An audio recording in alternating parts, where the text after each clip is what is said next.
je vais commencer. Aujourd'hui, on parle on peut dire mon petit bébé. Et voilà. Je vais faire un petit partage d'écran pour vous montrer où ça se trouve Wrocław. Voilà. Alors, nous sommes là, Strasbourg, et Wrocław est là. Alors, en fait, c'est pas du tout loin. C'est exactement 930 km entre Strasbourg et Wrocław. Et voilà. Si vous voulez visiter après mon visite virtuelle, bon, il faut attendre un peu. Mais je vous conseille vraiment d'aller à Wrocław. Il y a énormément de choses à voir là-bas. Et avant qu'on commence, je vous montre aussi tout de suite la synagogue. En fait, la synagogue, il est là.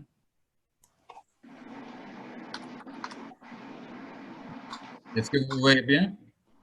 Oui, très bien. Voilà. Ça, c'est la synagogue.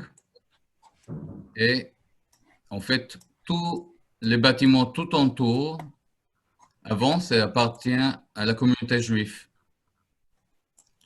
Alors, ici, c'est la cuisine et salle à manger de la communauté. Derrière, on a des bureaux.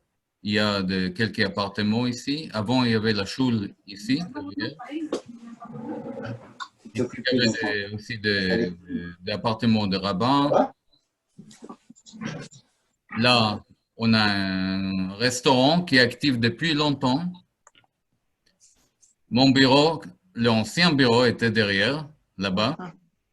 Voilà. Alors, on rentre en fait la rue là. Il est là. Et on rentre à la synagogue ici. Il faudra imaginer que tout ça, c'était un endroit qui était très actif par rapport à la communauté. Alors, on va parler de la synagogue et des autres choses, mais comme vous voyez ici, les trois fenêtres, ici, c'est le petit choul qui est actif. On a la grande synagogue, et là, on a le petit choul qui était restauré. On va parler de ça aussi. Alors, dans cette place aussi, il y avait à peu près 10 000 juifs qui étaient déportés. Ils ont rassemblé tout le monde ici et à partir d'ici, ils ont été envoyés à Auschwitz, etc. Voilà. Ça, c'est par rapport à l'emplacement. Alors, juste pour vous expliquer un peu pourquoi je parle de Wrocław, qui en général parle des patrimoines alsaciens et dans le Haut-Rhin, dans le Bas-Rhin. Mais en fait, c'était mon premier projet qui m'a ramené s'occuper plus tard de notre patrimoine ici en Alsace.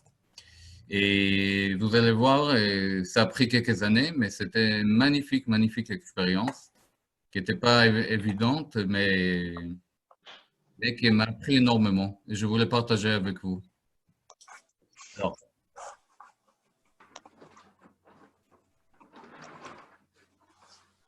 Alors déjà, est-ce que vous voyez bien le diapo? Ça marche? Oui. Alors, je n'ai pas fermé les micros de tout le monde. Si vous pouvez éteindre, ce sera plus simple.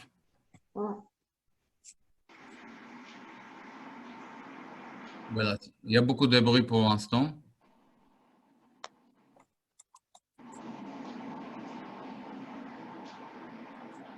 Bon, juste un instant, je vais tantôt. Voilà. Vous m'entendez? Oui, on t'entend. Très bien. Alors, on va commencer. Alors, bon, j'ai noté en anglais, mais la synagogue s'appelle la Cigogne Blanche. Et en fait, on a énormément de rapports entre l'Alsace et les Bas-Silésie. Politiquement, c'est deux régions qui sont jumelles.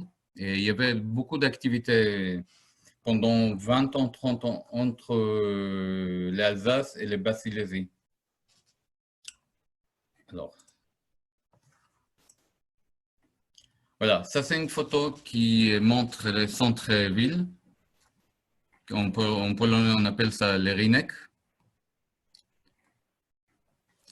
Et en fait, le centre-ville était endommagé pendant la guerre. Alors,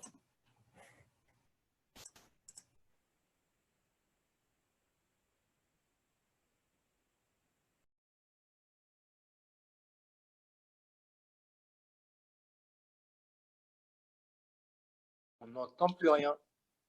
On n'entend plus rien. Et on voit plus rien. Tu es en panne, hein, Yoav, il y a quelque chose qui ne va pas. Jean-Pierre est là, donc c'est bon. Et après, je vous montrerai des trucs. Je crois que Breslau, pour ceux qui ne savent pas, c'est Wrocław. Wrocław, je crois que c'est l'ancien Breslau. Ah oui, Quelqu'un pose la question tout à l'heure. Je ne suis pas sûr. si, ça a été noté. C'est Breslau. Ouais, c'est Breslau. Le ministre de l'Intérieur, Joseph Bourg. J'ai travaillé dessus hier après-midi, mais pas du tout, je ne pensais pas à ça aujourd'hui. Donc c'est assez marrant. On verra ça plus tard. On a perdu Yoav. Non, on ne peut pas le perdre, c'est pas possible. En la Silésie, c'est un truc intéressant. Voilà.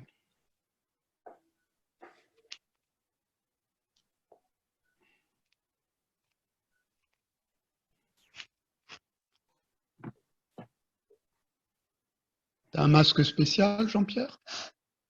Non, j'ai mis du. Pourquoi? Parce qu'on a l'impression que c'est un masque.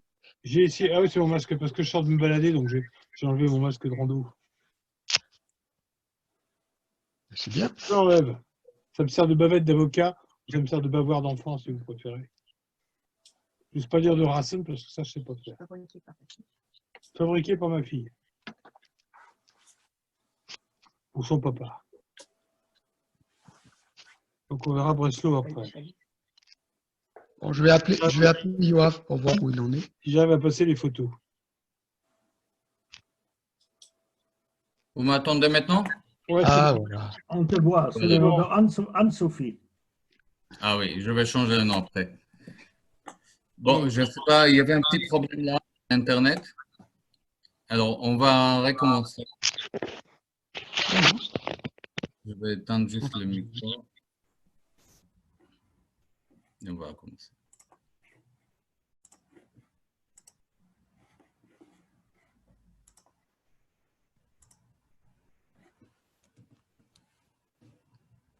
Voilà.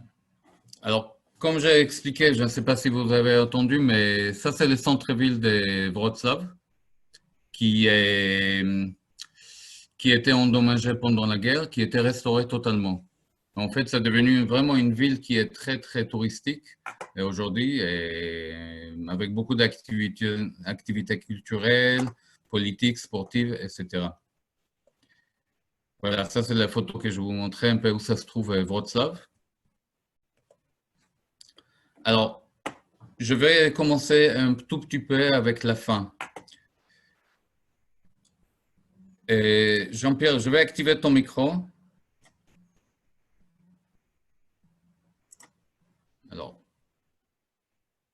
il faudra que tu actives chez toi le micro. Ok, c'est fait. Voilà. Alors, si tu veux réagir aussi par rapport aux choses. Alors que non, je par vais contre, montrer. ça c'est la grande synagogue de Wrocław. Moi, je voulais Voilà. réagir par rapport à la synagogue médiévale qui, en Oui. 1560, devient une église. Donc, je ne sais pas si elle existe toujours, l'église, mais j'ai quelques photos sur cette synagogue et sur la manière dont elle a été incorporée dans l'église. Alors, j'ai pas pensé qu'on parlerait de Wrocław aujourd'hui, donc j'ai pas repris, je peux les trouver en quelques minutes, l'histoire de cette communauté, j'ai une dizaine de pages dessus. D'accord. Au moins cette histoire de la manière dont on a réincorporé l'église dans l'église moderne, et ça me semble pouvoir être ça. Ça serait assez marrant d'en parler, mais peut-être à la fin, parce qu'il faut que je recherche un petit peu dans. Oui, il n'y a pas de problème. Hein. Il n'y a pas de problème. Sur Internet, mais j'ai écrit dessus hier, par hasard. Je suis en train de faire un gros boulot et j'ai travaillé sur Breslau hier soir. D'accord. Alors, il y avait beaucoup de cas comme ça à Basse-Silésie, il y avait des synagogues qui étaient transformées en églises, Énormément. et même en période médiévale. Ah. Voilà. Alors, si tu veux, ben on pourra venir plus tard, à partir Ouais. de 1450-1500, donc en même temps qu'en Alsace, les Juifs sont virés et toutes les 16 synagogues soit sont devenues des églises avec des transformations mineures, soit sont incorporées dans des églises.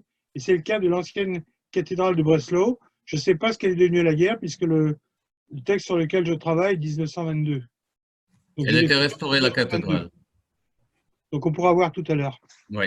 Alors, en fait, moi, je commence un tout petit peu. Je t'envoie les diapos avec toutes ces photos. D'accord. Je vous commence un peu avec la fin, pas la fin, mais une histoire qui est plus tardive.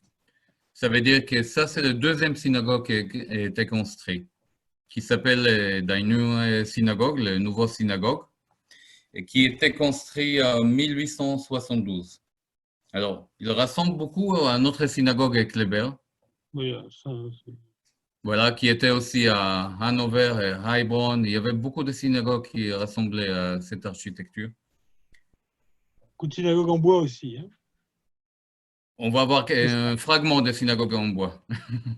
qui ressemble à ça, avec un plan central. Voilà, alors je vous montre un peu les dessins, les photos qu'on avait. En fait, la synagogue était détruite le 9 novembre 1938, la nuit de cristal.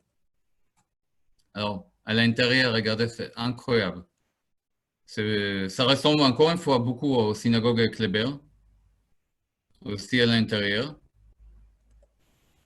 Et là, on voit une photo pendant la nuit de cristal, la photo qui est à droite. Est-ce que tu as une photo de la bima de cette synagogue? Alors, on va parler de la bima parce que je travaille beaucoup sur la bima, qui était très important pour moi. Et je vous montre qu'est-ce que j'ai fait avec la bima aussi. Alors aujourd'hui, pardon? Est-ce qu'il y avait d'autres activités que la prière à l'intérieur de la synagogue à l'époque? Alors, il y avait en fait la synagogue, on va voir, la synagogue La Cigogne Blanche et la nouvelle synagogue a passé différentes étapes. C'était les libérales, c'était orthodoxe, c'était traditionnel, etc. C'était vraiment devenu presque centre communautaire à un moment.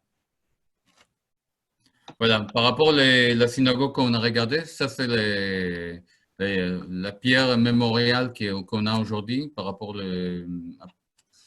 la mémoire après la discussion de 9 novembre 1938. Et en fait, depuis des années, on a fait une marche entre la Cigogne Blanche et ici. Au début, on était 17 personnes, il y a à peu près 10 ans. Et aujourd'hui, il y a à peu près 1500 personnes qui marchent. Maintenant, on va parler de notre synagogue, la Cigogne Blanche. Alors, les Rinek, les centres-villes que je vous montrais, se trouvent juste là, juste derrière.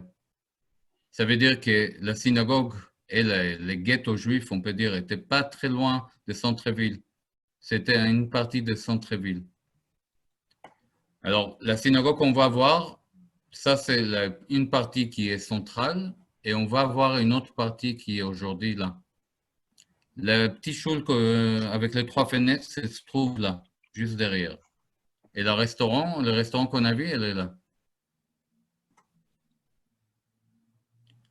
Alors ça, c'est une photo que j'adore. En fait, ça, c'est la rue juste avant de rentrer dans la cour où il y avait la synagogue. Vous voyez là, et en dessous des magasins, les panneaux et tout ça. Aujourd'hui, c'est pareil. On a vraiment, on peut dire, on a s'occupé de la rue avec la ville pour garder l'ambiance comme c'était avant. Et vous voyez, c'était vraiment une vie juive qui était très, très active. Voilà, ça c'est la photo du côté droit de la synagogue des années 30. Et en fait, on avait plusieurs photos comme ça qui étaient la base de la restauration de la synagogue de l'intérieur. Donc la bima à l'avant. Alors, la bima, elle est là. Et en fait, je vous explique comment je rentrais dedans, mais avant ça, par rapport à la bima, on voulait refaire la bima, mais la bima était un peu problématique. Elle était trop grande. Ça a pris trop de place. Il y avait une période que la bima était vraiment collée côté mur, à côté de Aron HaKodesh, et plus tard, la bima était au centre de la synagogue. Je vous montre après. En fait, j'ai reconstruit la bima exactement comme elle était. J'ai coupé la bima en deux et on pourrait mettre la bima sur les deux côtés de la salle. Et au moment qu'on avait besoin, c'était sur des roulettes. On a roulé la bima et on a fixé ça ensemble. Voilà. Et là, on voit une autre photo par rapport au côté arrière de la synagogue. Alors, avant de parler de toute la restauration et tout ça, en fait, comme toujours, ce n'est pas les Juifs qui voulaient avoir une synagogue comme ça. On appelait ça un temple à cette période. Et en fait, c'était une idée qui est politique pour rassembler les Juifs. Et particulièrement les Juifs orthodoxes ne voulaient pas avoir une synagogue qui est grande. Il y avait beaucoup de petits choules. Je pense qu'il y avait entre 30 et 40 dans cet quartier. Et en fait, c'était un moment, c'était vers 1860, je pense. En fait, il y avait une horde que les Juifs a 2 ans pour construire la synagogue. Bien sûr que ça a pris un peu de temps, mais ils ont construit finalement la synagogue. Ils ont acheté un terrain.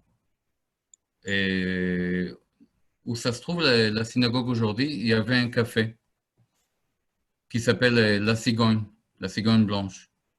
En fait, les Juifs la communauté a gardé le nom, la Cigogne blanche, pour la synagogue. Alors, beaucoup de gens ont demandé pourquoi Cigogne, est-ce que c'est Chassid, Chassida et tout ça. Mais en fait, c'était Breslav avant. Il n'y avait pas de Chassidim là-bas.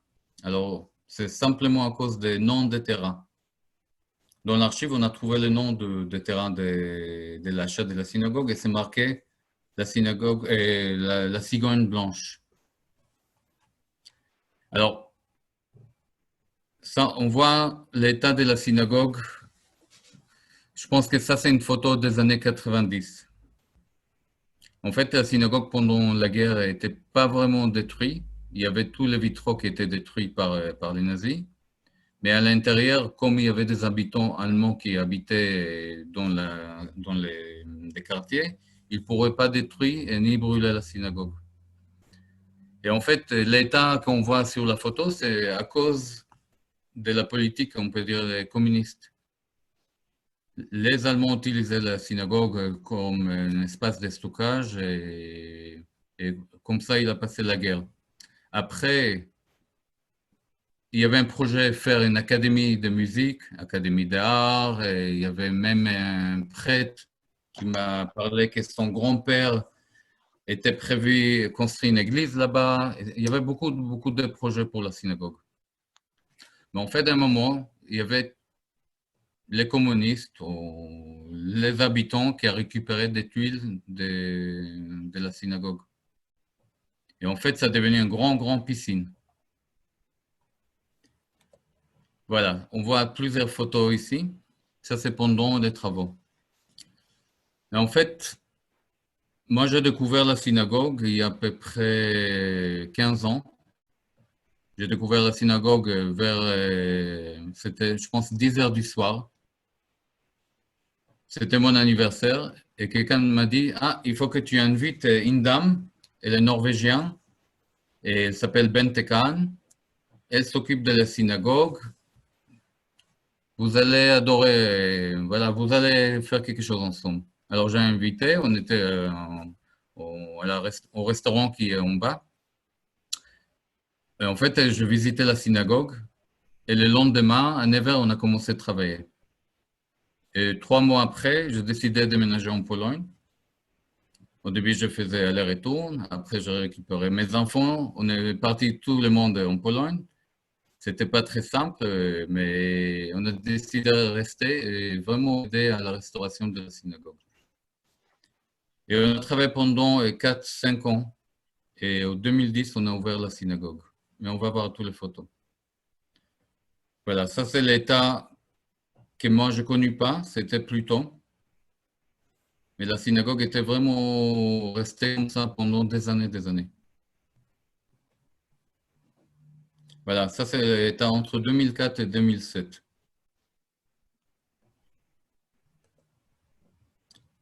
Alors, Bente Khan, c'est une artiste norvégienne, et chanteuse et actrice qui habite depuis des années en Pologne et qui a décidé à un moment d'ouvrir une fondation et trouver de l'argent pour restaurer la synagogue. Et en fait, on a travaillé ensemble, encore avec des bénévoles, avec des autres personnes, et ensemble, on a créé vraiment un centre pour la culture, et pour la culture juive et pour l'éducation.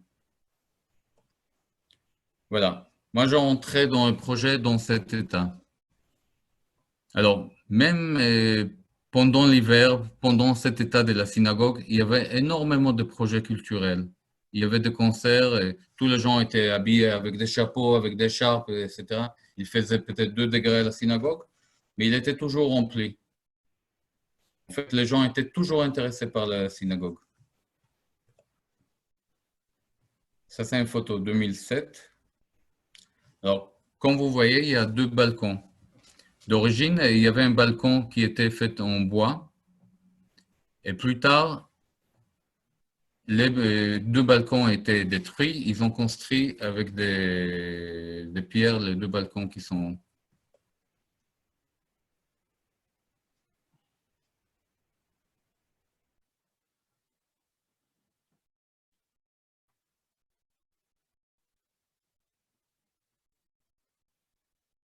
Vous m'entendez encore? Très bien. Le son est revenu là, oui. Par contre, l'image, non.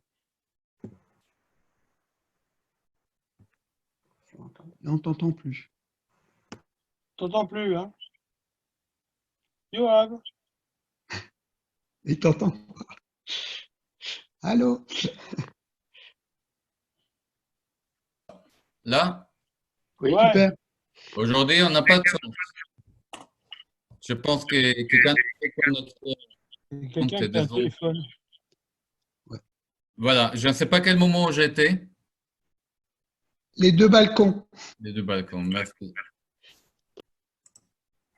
Alors, on va passer là.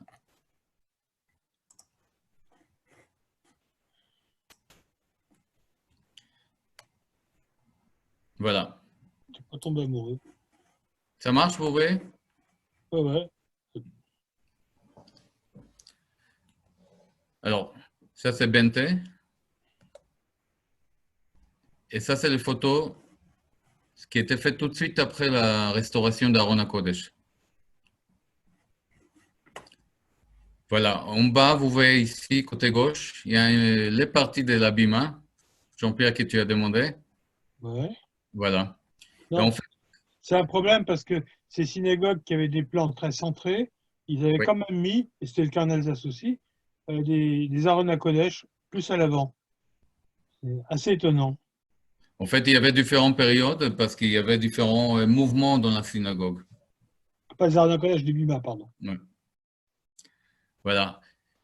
Et en fait, par rapport à la décoration de la synagogue, on a découvert 2 types de couleurs. On a décidé ensemble avec l'architecte, avec le conservatoire, c'était vraiment une très, très grande discussion, quelle couleur on va choisir. Les premières couleurs, c'était... Alors, est-ce que c'est bloqué encore? L'image, oui. L'image est bloquée. Oui, Voilà, c'est bien. je ne sais pas qu'est-ce qui se passe là, mais je vous vois tout le monde bloqué. Non, maintenant tu bouges. Avant, Bon. tu bougeais pas, maintenant ça marche. Bon, Et tout le monde bouge. c'est pas génial. Là, tu es de nouveau bloqué. Là, c'est mieux. Voilà. Alors, je vais passer, je prépare beaucoup de photos, alors je passe assez rapidement. On a restauré tous les vitraux aussi de la synagogue. Voilà, je voulais arriver ici. C'est bloqué. En fait, on a inauguré la synagogue en On n'avance 2010. pas, Yoav. On est bloqué. C'est vrai? Ça y est, c'est bon là. Là, c'est bon. Est-ce que ça marche maintenant? Oui, c'est bon, là, ça va. Ça bouge. Ça marche? Là, on a l'orchestre. D'accord. Bon, il faut que je parle vite alors. Je pense qu'il y en a une avant. Voilà. Alors, juste pour expliquer, le budget global de restauration de cette synagogue arrivait à peu près vers 2 millions d'euros. Alors, c'était beaucoup de l'argent qui arrivait d'Allemagne, mais l'argent principal pour la restauration, c'était l'argent qui arrivait ça s'appelle EEA Grant. Ça veut dire c'est l'argent des taxes de Norvège, d'Islande vers l'Europe. C'était l'argent qui était pour restaurer des patrimoines en Europe. Et en fait, nous, on a eu à peu près 1,2 million, je pense, pour la restauration de la synagogue.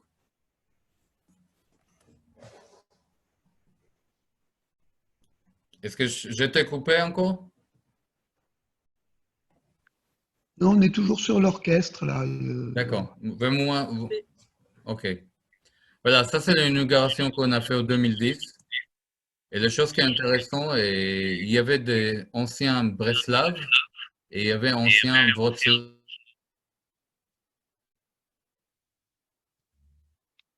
Pendant la guerre, avant la guerre, après la guerre.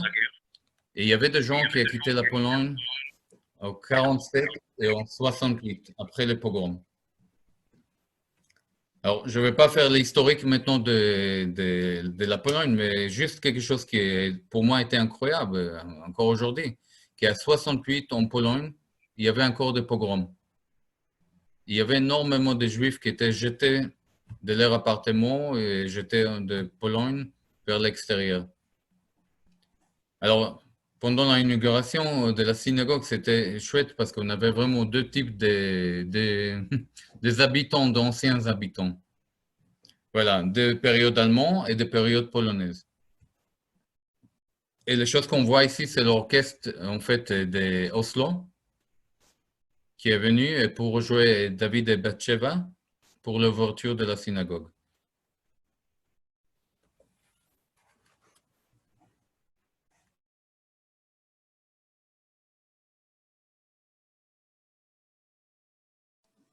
À quoi sert le bâtiment aujourd'hui?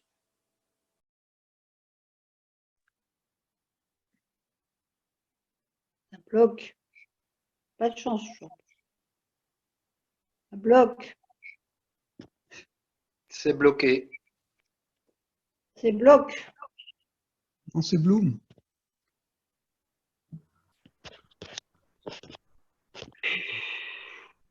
Qui débloque?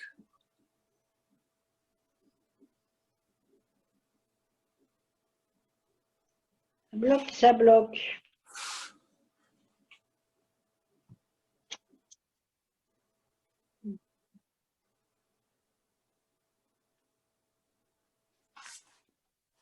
Ça bloque. Bon, qui fait une conférence?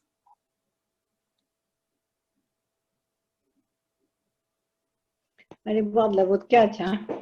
Bah, écoute, oui. Vous m'entendez là? Oui, Alors, je suis à côté des Wi-Fi. Je touche les Wi-Fi. J'espère que ça va changer. Une réverbération. Bon, on va retourner encore une fois. Bon. Merveilleux. On voit, on attend? Très bien. Au moment. On fait tout doucement alors. Voilà, ça c'est une exposition qu'on a créée à la synagogue. En fait, comme je montrais, on avait deux balcons. Le premier balcon, on a créé un musée, un tout petit musée. Un musée qui est graphique, qui explique l'historique de la communauté juive en Basse-Silésie et particulièrement à Wrocław. Alors, voilà. Alors, la synagogue, elle sert énormément comme salle de concert, d'exposition, de conférences, etc. Et en fait, dans l'Aron HaKodesh, il n'y a pas de rouleaux de Torah. Les rouleaux de Torah, on a stocké dans la petite choule. Et pendant le Shabbat, on a ramené le rouleau de Torah dans la synagogue. Voilà, ici on voit quelques photos de l'exposition qu'on a créée.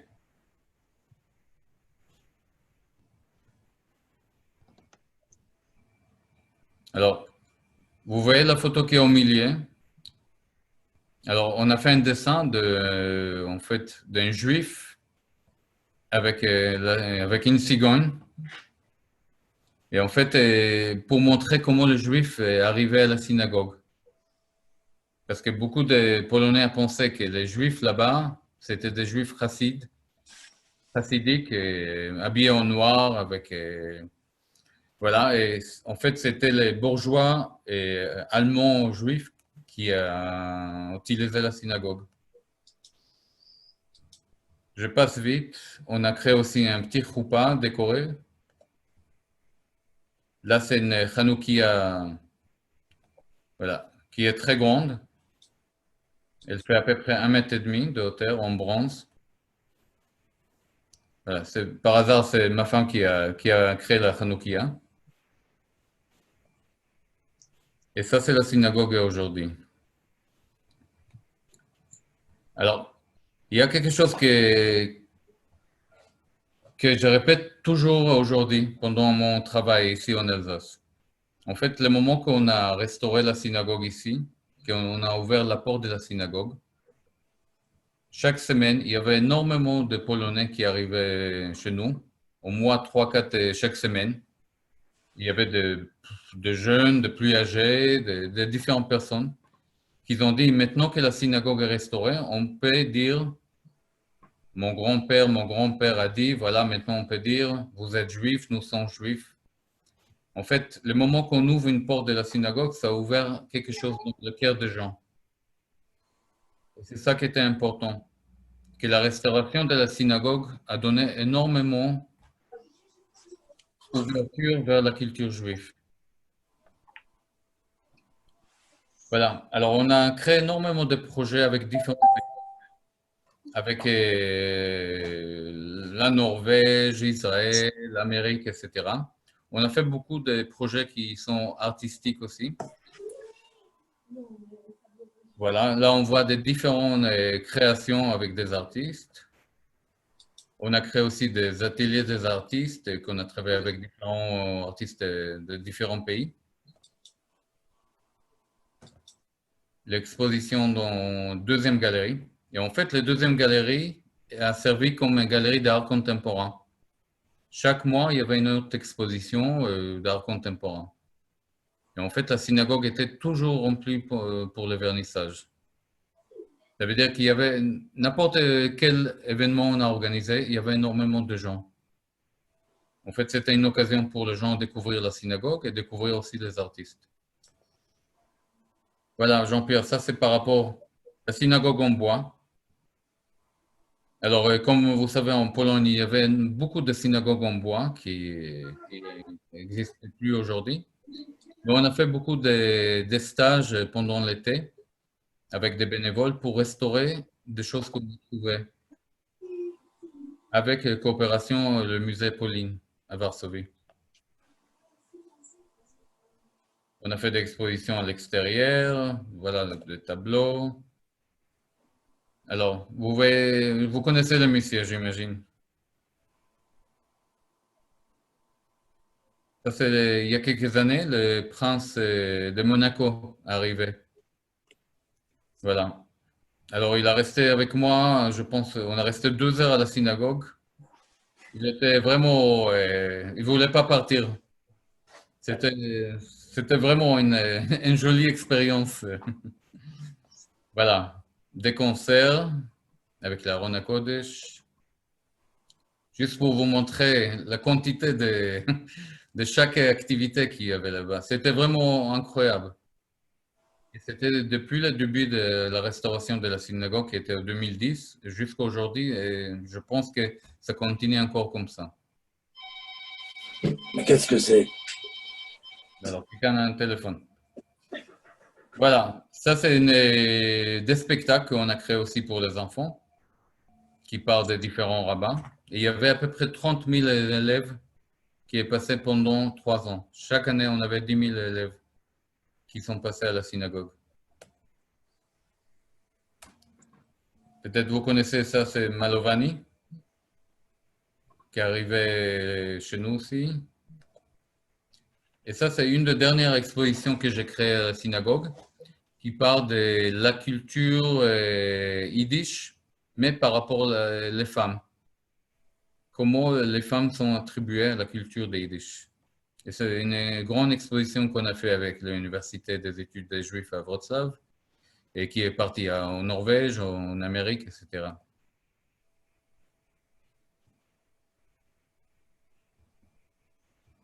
Voilà. Ça, c'est le dernier projet qui a été réalisé, c'est le mikvé, qui était détruite, qui était abandonné pendant des années. Aujourd'hui, il a été restauré. Et aujourd'hui, elle servent comme de salle d'exposition, de salle d'accueillir de classes et de lecture, des choses comme ça. Combien de juifs à Breslau aujourd'hui? Alors aujourd'hui, il y a beaucoup. Beaucoup, ça veut dire, je pense qu'il y a à peu près 300, 400. Moi, comme j'étais là-bas, on était peut-être 9, 10. Voilà, alors c'était un peu compliqué. Et la synagogue elle fonctionne tous les jours, enfin l'oratoire? Alors ça, c'est la photo qu'on voit ici. On a restauré récemment, c'est la petite choule qui était peint avec la couleur jaune et brillant qui a couvert tout le plafond. Il a été restauré, je pense qu'il y a à peu près 2 ans, la petite choule ici. La choule, il est active chaque jour. Chaque jour, il y a des minyan. Le Shabbat, il y a de gens. C'est assez actif aujourd'hui. Et quelle est l'origine de ces juifs? Alors, ça, c'est la photo la plus récente. Comme ça, je te réponds à la question. Ici, c'est le rabbin actuel à Wrocław. C'est un rabbin israélien qui habite là-bas depuis 4 ans, je pense, 5 ans. Et ici, on voit un rabbin Shudrich, c'est le rabbin de Pologne. Et en fait, aujourd'hui, il y a des Israéliens, il y a beaucoup de Polonais qui sont trouvés leur judaïsme, il y a des Américains, il y a un peu de tout. Voilà, c'est très mixte aujourd'hui. Est-ce que c'est sous forme de consistoire ou plutôt d'association? Alors, c'était très compliqué parce qu'à un moment, en fait, la communauté de Wrocław appartient à la communauté de Varsovie. Voilà, c'est comme le consistoire central. À un moment, la communauté a demandé d'être séparée. Et ça a pris 3 ans, je pense, d'une bataille, mais aujourd'hui, ils sont indépendants. C'est un tout petit peu comme ici, comme le consistoire du Bas-Rhin, en fait. Alors, c'est une toute petite communauté, oui. Je pense qu'il y a 7 personnes qui travaillent là-bas à la communauté. Et à côté de ça, il y a la fondation de Bente Khan, qui s'occupe de tous les côtés culturels. Alors, c'est très divisé. Côté communauté, par rapport aux mariages, le kashrut et tout ça, c'est la communauté juive. Côté culturel, par rapport à l'exposition, concerts, etc., c'est la fondation. Voilà. Et ça marche très bien aujourd'hui. Voilà. Alors, j'ai passé très vite les photos. Je peur que ça va arrêter l'Internet. Et voilà. Je ne sais pas si vous voulez réagir par rapport à ça. Si, hein. Oui. Les autorités rabbiniques, même actuelles, s'entendent bien avec le côté culturel. Aujourd'hui, oui. C'était pas facile au début. Parce qu'au début, il n'y avait pas de rabbins.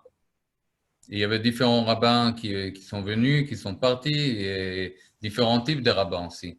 Il y avait des rabbins très orthodoxes, qui n'a pas trouvé sa place parce qu'il n'y avait pas vraiment une communauté. Il y avait 5-10 personnes qui, voilà. Et alors, il a dit qu'il y avait plusieurs personnes qui n'étaient pas vraiment juifs et il y avait une autre qui n'était pas ça. Rabbin orthodoxe qui voulait dire. Au début, voilà, c'était un peu compliqué. Mais après, il y avait des autres rabbins qui avaient vraiment trouvé la manière réunie attirer des gens vers la communauté. Parce qu'après 68, il y avait beaucoup de juifs qui sont quittés Wrocław.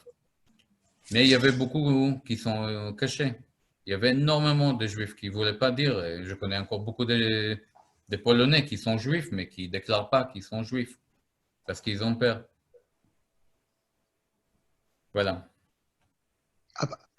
Dans la communauté, est-ce qu'il existe par exemple des magasins cachers, des boucheries, une boucherie, un restaurant cacher? Alors, je pense qu'il apporte tout de différentes villes. De Varsovie, où il y a des choses qui ramènent directement d'Israël. Ok.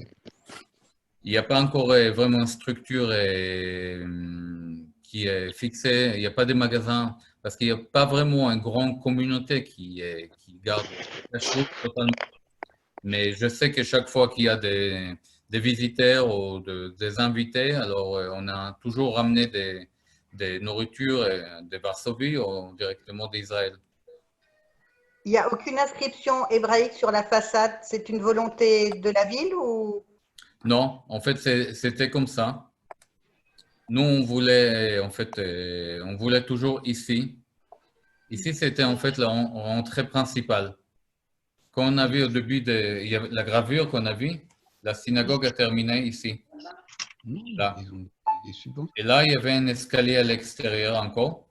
C'était escalier de femmes pour monter directement au balcon. Voilà. Et ici, on a pensé mettre le nom de la synagogue. Mais il n'y avait aucune trace par rapport des panneaux ou quelque chose par rapport à la synagogue en hébreu. Tu as dit qu'à l'époque, ça s'appelait temple. Voilà, Temple, en général, en Allemagne, c'était l'expression pour des synagogues et des communautés qui étaient réformées, comme le premier temple à Hambourg de 1812, avec, on était assis mix, femmes et hommes, avec les chants et l'orchestre, et en allemand. Ça faisait aussi partie d'une communauté libérale réformée, comme tu appelles ça temple. Voilà. Alors, la synagogue ici, il y avait une période que c'était pareil. Oui. Il y avait des chorales et il y avait un moment qui a devenu, en fait, la synagogue, la Cigogne Blanche a devenu une synagogue pour les libéraux, libérales. Juste en face de la synagogue, dans la rue, il y avait le séminaire de Gretz, qui est aujourd'hui un parking municipal. Mais juste devant ça, il y avait le séminaire de Gretz. Alors, c'est naturel que la synagogue, à un moment, a pris la direction plutôt libérale. Il y a des rabbins libéraux qui ont été ordonnés dans cette synagogue en 2014, dont le rabbin Jonas Jacquelin, qui est actuellement dans la communauté libérale Judaïsme en mouvement à Paris. Sa femme, Sonia Falkovitch. D'accord. Et c'était en 2014? En 2014, oui. C'était la date anniversaire de Abraham Geiger, qui était le grand... Il était le fondateur du libéralisme en Allemagne. Voilà. Eh bien, c'était une date anniversaire. Je ne sais plus si c'était sa mort ou ça. Oui, le 140e anniversaire de sa mort. Hein. Et ils ont ordonné donc une série de rabbins dans cette synagogue, dont Jonas Jacquelin, qui est à Paris actuellement, et sa femme Sonia Falkovitch. D'accord. Qui est ténor, hein, qui est Razan et qui a une voix magnifique. En fait, on avait beaucoup de contacts avec les séminaires à Berlin de Geiger et qui sont venus souvent chez nous pour faire des conférences et des choses comme ça. Voilà. Mais avant la guerre, il y avait aussi une communauté orthodoxe. Oui, oui. En fait, la synagogue au début était une synagogue orthodoxe. Ma grand-mère était originaire de Breslau. Ah. Il y avait le séminaire de Breslau. Oui, c'est ça. C'est ça. La famille Schlamé. Et en fait, après, comme ils ont construit les nouveaux synagogues, la communauté orthodoxe a pris la grande synagogue. Et ici, il y avait la communauté libérale. Ouais. D'accord, mais je ne savais pas que tu d'origine aussi de Breslav. Eh oui, mais par ma grand-mère. D'accord. Voilà, en fait, c'est juste pour vous montrer comment c'était vraiment grâce à des personnes vraiment motivées. Parce qu'au début, personne ne voulait restaurer la synagogue. Le projet de la ville était avant détruire la synagogue et construire des autres choses. Et c'est vraiment grâce à la fondation de Ben Tekan qu'ils ont pris la main sur la synagogue et ils ont trouvé un financement pour retaper la synagogue et faire toute l'activité culturelle aujourd'hui. Voilà. Alors moi, j'étais là-bas pendant 5 ans à peu près et c'était un temps qui était très important parce que en fait, ça me montrait comment c'est important et pourquoi il faut restaurer des patrimoines. Bien sûr, on ne parle pas de restauration de tout le patrimoine et toutes les synagogues, mais il faudra trouver un but qui est clair et concret pour la restauration des synagogues ou des autres objets. Comme notre projet avec Benfeld, la synagogue de Benfeld aujourd'hui. Merci, Yoav. Merci. Alors, si tu as dû recevoir un mail de moi, tu peux Alors, mettre l'image qui est dessus à l'écran. Alors, je vais regarder.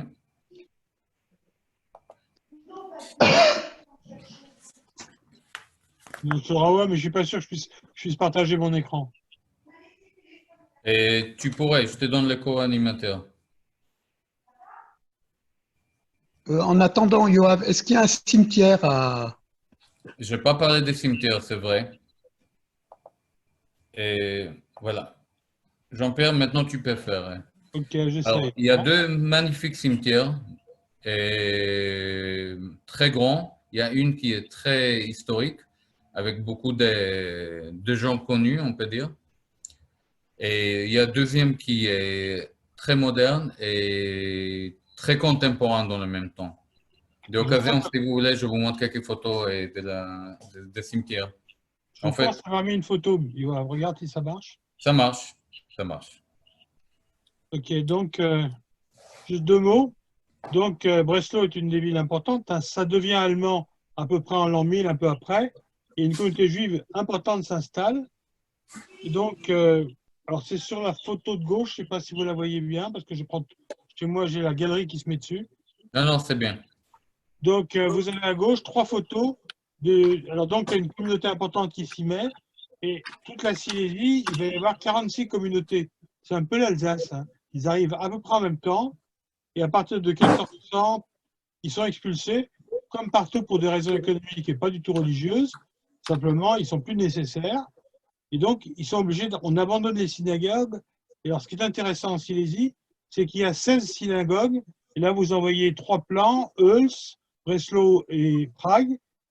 Prague était à côté, hein, c'est pas très loin. Ouais. Et une partie des Juifs de Silésie venaient de Prague aussi. Donc, il y a beaucoup d'échanges.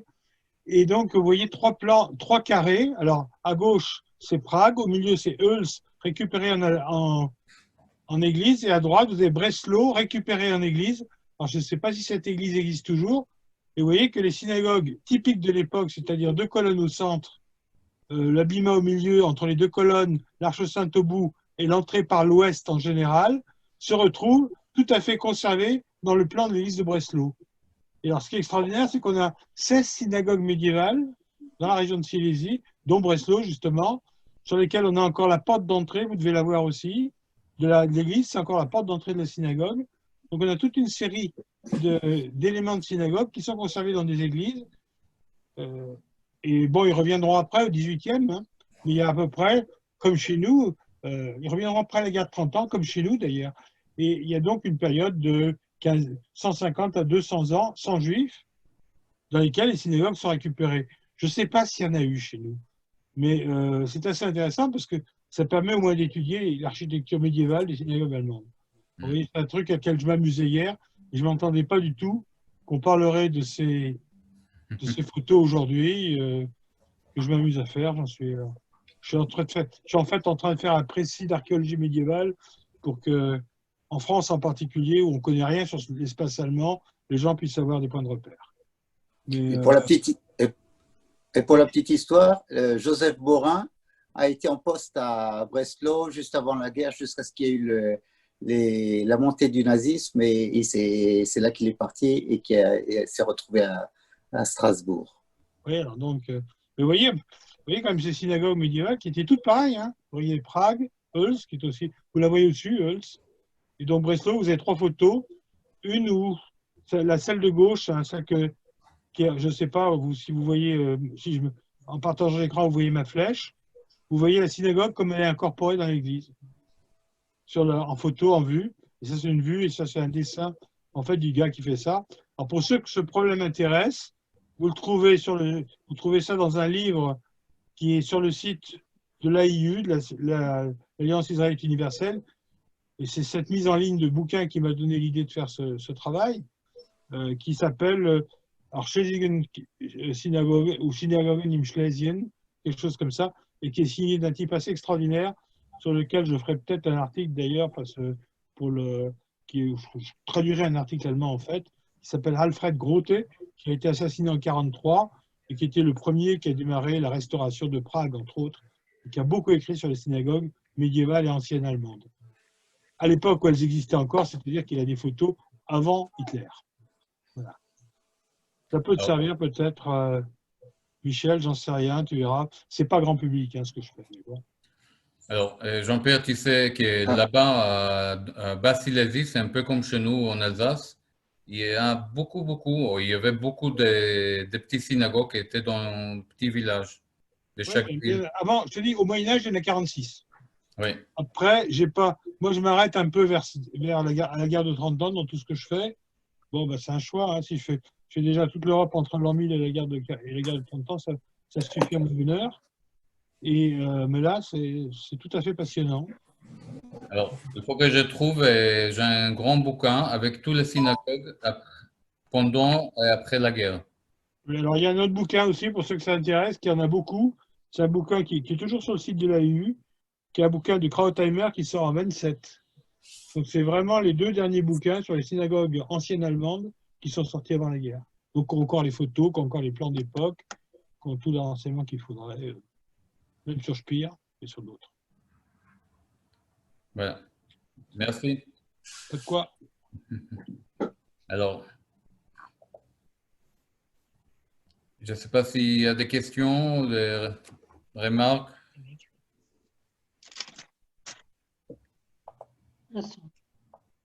Ok. Pourquoi il y a eu le pogrom en 1968 à Breslau? Alors, en fait, chez nous en Israël, on appelle ça le pogrom Gomolka. Et les gens qui sont venus d'Israël, ça s'appelle Aliyah Gomolka. Et c'est comme Yoav nous a décrit, c'est des gens très, très assimilés qui ont récemment découvert qu'ils sont juifs, qui ont eu peur. Et en 68, Gomolka a commencé à les chercher. Et au moment où on les a trouvés, c'était le pogrom ou c'était le départ. Et c'était la misère. N'est-ce pas, Yoav? Oui, bah moi j'ai découvert tout ça parce que j'ai fait une exposition sur ça. Et en fait, j'ai été extrêmement étonné de découvrir qu'à 68, il y a encore des choses comme ça, on peut dire. Voilà. Déjà à 47, après la guerre, il y avait déjà des pogroms. Et il y avait beaucoup de problèmes. Mais à 68, j'étais vraiment étonné de découvrir ça. Et en fait, c'était pas anti-juif, mais c'était anti-sioniste. On a beaucoup de photos. C'est le prétexte. Voilà, c'était des photos de gens avec des drapeaux et voilà, sionistes à la maison. Mais en 1968, la Pologne était sous le joug de l'Empire soviétique. C'était l'année du printemps de Prague. Oui. C'était avant. C'était avant. Pour rentrer à Prague. Alors, c'était concomitant. Est-ce que c'était lié ou Alors, vous savez quoi? Beata, est-ce que tu veux réagir par rapport à ça? Ok, bon, je ne suis pas l'historienne, mais je suis polonaise et j'ai vécu, enfin, j'étais toute petite en 68, mais il y avait des émeutes. En fait, c'était plusieurs choses à la fois. Une chose, c'était justement l'histoire des Juifs qui étaient, voilà, qui étaient suscités à partir parce qu'ils perdaient leur travail, les étudiants qui devaient partir de l'université, c'était très dramatique. De l'autre côté, c'était la lutte des Polonais pour l'indépendance, pour l'opposition. Et enfin, moi, ça me touche encore. C'était le moment qui était très difficile. Et enfin, 68, en toute l'Europe, c'était quelque chose. En tout cas, les histoires justement des Juifs qui partaient et en même temps le mouvement d'indépendance, de la liberté, de la démocratie, en fait, voilà, c'était très mêlé, c'était très mélangé. Voilà. Donc, pas évident parce que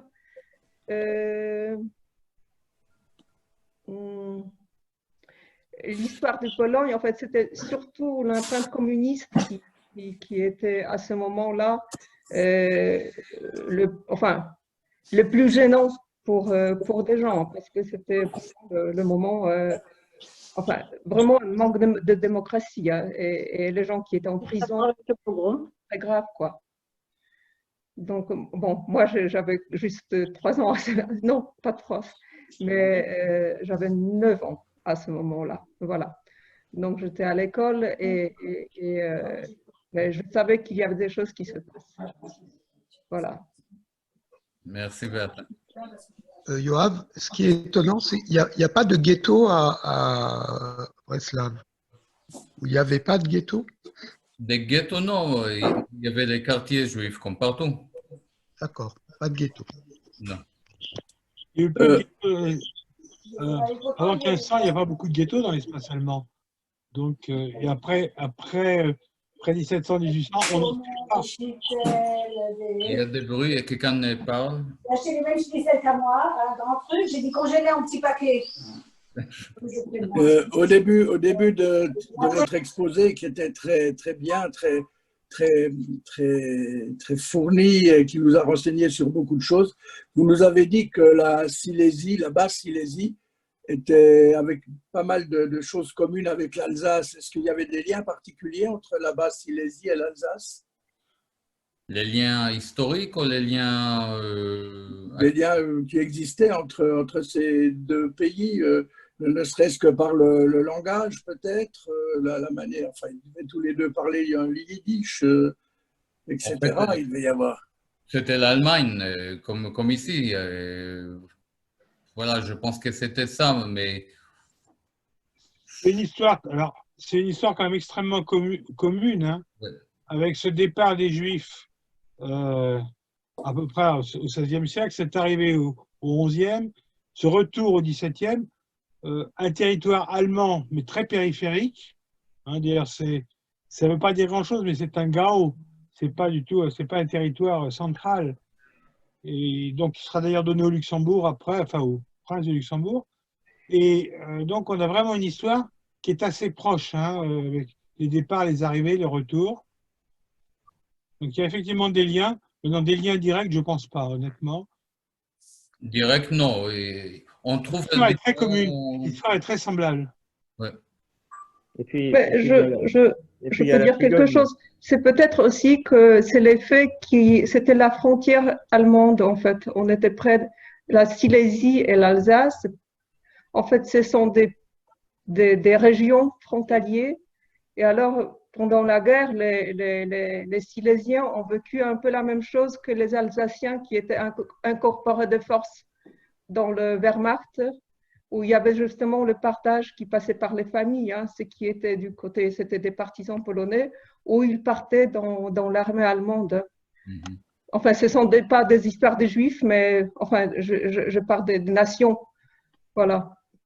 Et c'est ça qui lie ces deux régions. Je pense que c'est le lien qui les lie encore aujourd'hui. Oui, tout à fait. Voilà, par rapport à l'échange qu'il y a aujourd'hui. Ils ont la Cigogne en commun. Voilà. En plus. Et la population maximum de Juifs par rapport à la population totale, quand la synagogue a été construite en 1860, était à peu près de quel pourcentage et quelle population il y avait? Et je pense qu'il y avait à peu près 10 000. Oui, ce qui est beaucoup. Hein, oui. Qui étaient 10 000 à Breslav, mais aussi autour. C'est-à-dire il y a beaucoup de villages qui, un peu comme ici en Alsace, mais à peu près 10 000. En fait, les Juifs, à un moment, comme vous expliquez, étaient obligés d'arrêter avec les petits chouls et assembler tout le monde dans la grande synagogue. Voilà, comme un peu partout, c'était une question qui était politique pour contrôler les Juifs, pour vérifier, pour savoir, etc. Il existe encore des bâtiments de l'école rabbinique de Breslau? Non. C'est devenu un parking. Ah, c'est celle-ci. Okay. Oui. C'est devenu un parking. On avait un projet à un moment, peut-être faire construire un séminaire et faire des choses. Mais voilà, déjà la synagogue, c'était assez compliqué. Mais je sais qu'il y a des projets comme ça entre l'Allemagne et la Pologne. Quelle est la situation aujourd'hui? Est-ce qu'il y a une montée d'antisémitisme qu'on ressent?